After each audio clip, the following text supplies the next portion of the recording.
Dari Sa'ad bin Abi Waqqas, dia menceritakan, kami sedang duduk bersama Nabi Muhammad SAW dan baginda bersabda, apakah salah seorang dari kalian tidak mampu mendapatkan 1000 pahala sehari? Salah seorang dari mereka yang duduk itu bertanya, bagaimana mungkin setiap orang daripada kami mendapatkan 1000 pahala setiap hari? Baginda menjawab, bertasbih 1000 kali akan mendapatkan 1000 pahala atau dihapuskan 1000 dosa. Hadis riwayat Muslim. Seorang hamba yang berzikir dengan subhanallah bermakna mengakui dan mengagungkan Allah dengan mensucikan Allah daripada segala makhluk.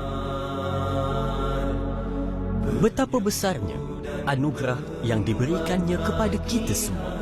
Bayangkan, hanya dalam lingkungan 1 minit sahaja, kita boleh membaca zikir subhanallah sebanyak 100 kali. Bagaimana jika ia diamalkan selama 5 minit, 30 minit atau 1 jam?